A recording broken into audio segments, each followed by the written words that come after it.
Come along with me to make some collage papers for art journaling. I'm starting out with a bunch of different paints. And here's the thing about this play session. I was feeling very much in my head. I wasn't very good at making decisions.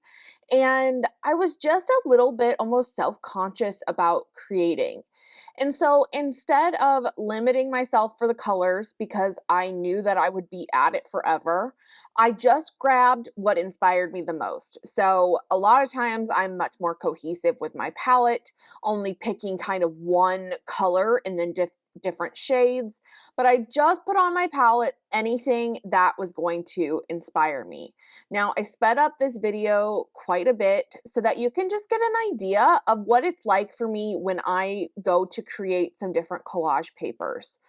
I wanted to be really carefree and out of my head in this, but I found it kind of an uncomfortable session. And looking back at it now, I like the papers. I like what I did. I like what I created.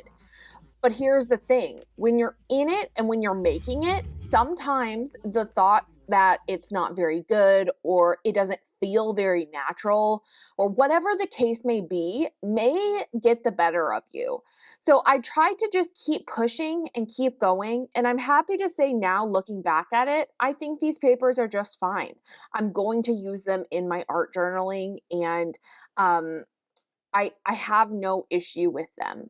But just know that not every time is going to feel really great. And it's unfortunate, but it's just the way that it is, at least for me. If every time you sit down at your art table and you feel good and create something great, then I'm happy for you. And I think that's awesome. But that's really not the case for me.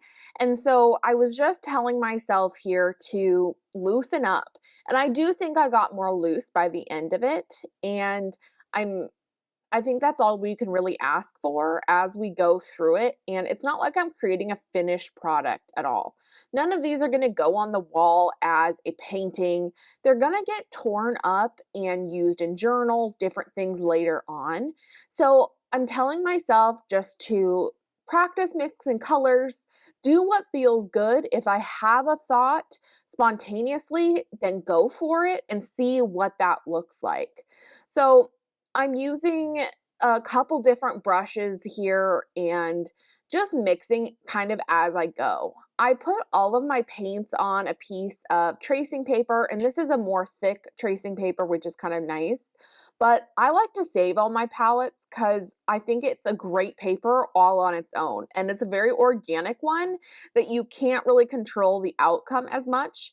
And I feel like I would love all of my papers to be like that, but we try to produce things that look organic and kind of random, and they just feel a little bit more contrived at times. In fact, that's what's going on with this one here is I was trying to be just really loose and cleaning my brush and doing some of the techniques that I know that I love when they're done randomly, but it just wasn't working for me this day, and that's totally fine. So the great thing is I have a stack full of papers here. I don't even get anywhere close to going through all of them, but I kind of couldn't help myself when I was pulling papers. I tell myself just to grab one of a kind, and I end up grabbing a lot, but I'll have those already pulled out for next time I go to make some papers. And whenever you feel a little bit stuck, you can move on to another one. The thing here is I left all of this in the video in the order that I created it. So I did not want to spend time with the heat gun having things dry this time. And so anytime something is too wet for me to keep working it, I put it off to the side and you'll see me coming back to those things later. And that's when the layers can really build. And I think that's why I felt a little bit frustrated during this session is I really had a vision of building layers and some really interesting outcomes, and it just didn't happen. But I still have that vision in my head, so it's going to be great to come back into another session and see how I can make that more of a reality. But I really do love how some of these turned out. I'm using here, I don't really know what it's called, but you can use it to trace like sewing patterns onto it, and it's decently sturdy. It's see-through, but it's not like a deli paper tracing paper. It's really kind of soft, almost fabric-like. So that one was a fun one to play with. Here I am just testing doing some mark making with a thread spool that's emptied, which creates some fun marks as well. I find myself creating a lot of the same marks over and over. And when I'm in my head, I feel like I become hard on myself that I shouldn't be doing that. But your marks are yours for a reason. They're the ones that you're most familiar with, they're the ones that you feel comfortable with, and the ones that you keep coming back to.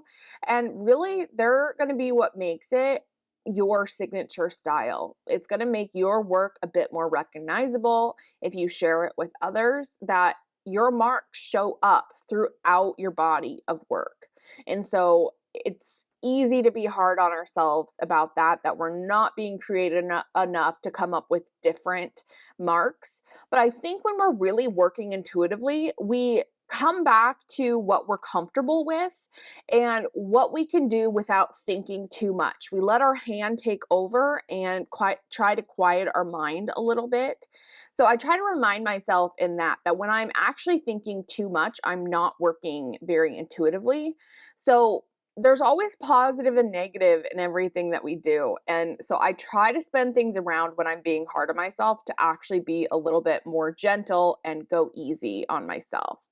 So on this one actually ends up being one of my favorite papers because I think it has most of the layers that I was talking about wanting earlier. And I kind of just kept working it. I have paint and I have a couple different layers of paint. Then I came in with pencil and now some acrylic markers and trying to change up the marks a little bit. But I also like to echo the same marks on the same paper. I think it makes it go really cohesively and nicely. So this is another fun one that I wasn't sure about when I started. This is on a piece of vellum, and I just scraped the paint on there to begin with, and now adding some color pencil layers and some other just regular pencil. So continuing to keep coming back and adding more things. And I will say a lot of these papers, when they're done at the end, they're not really done. I'll probably put them in a pile and come back to them at a later session. Sometimes we can be more in the mood to start something, and other times we're in the mood for those finishing kind of marks and touches. This one's a really fun one because I started with a black piece of paper. I think oftentimes we have a lighter color as our substrate to start with. So on this one, it's a black piece of paper. And then to get my colors to show up nice and bold and bright, I did a layer of white marks first, and then I'm coming back over with my color mixes and kind of just mixing as I go along, not planning too much. And I like all the marks to be just a little bit different from each other. I don't need just the same color across the whole thing. I like it to have all of these different shades and variations of the same color because I think it just gives it a little bit more dimension and interest. Here on this one with the circles, just coming back in with another color and doing basically the same marks, but just a little bit different, adding another layer in there for some interest. And same with this one of doing the white marks on the craft paper first. I think you can get marks to show up on the craft paper quite well without the white, but I wanted to experiment and see what that looks like as if you were doing it on the black substrate. And I'm purposely leaving some of that white showing so that it's just quite variegated throughout the whole thing. This is a piece of tissue paper, and in fact, I think it was in a present or something. Yes, I am that person that saves those things because I love to use it for art. It has this amazing crinkly goodness. I think actually somebody put it into a ball after they were done, and I was like, I will save that. I will use that. So on this one, I'm being a little bit more careful when I'm making my marks so that I'm not ripping any holes in it. But it was surprisingly good to put paint and stuff on. I didn't have too much issue with it wanting to rip on me, which was really nice. Adding in some of these black pen marks over top of the paint marks. And I think you can leave your papers in various phases. I know that I do. A lot of times I'll just do the paint marks and then leave it.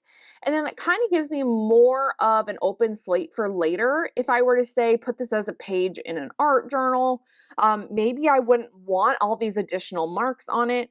But that just goes to prove that there really is no right or wrong. Whatever phase that you choose to leave it in is going to be great, and you can use it for different things. And the thing is, you can always come back later and add more marks to it. But since this one is a thinner one, I can see myself using it more for collage rather than a full page. This here is a piece of tracing paper, but it's a lot thinner tracing paper. I have a couple different kinds that I use for different things, and I really am into transparent layers right now and um, being able to layer them up with the different papers. Same kind of thing on this one. I'm coming back in with a couple other mark making tools, adding marks, and I thought it would be good to have some kind of black and white and neutral ones as well. And at this point, I'm just thinking about how I can use up the rest of the paint on the palette because I don't want any of it to go to waste. And I kind of, even though I didn't know what colors I really wanted to start with, I found my way as I went. I was really pulled to those greens and then also the kind of burnt orange, red, fall type colors as well, but I know I still have some blue left on my palette and some of the brighter yellow as well. And also the black and white that I didn't use as much of.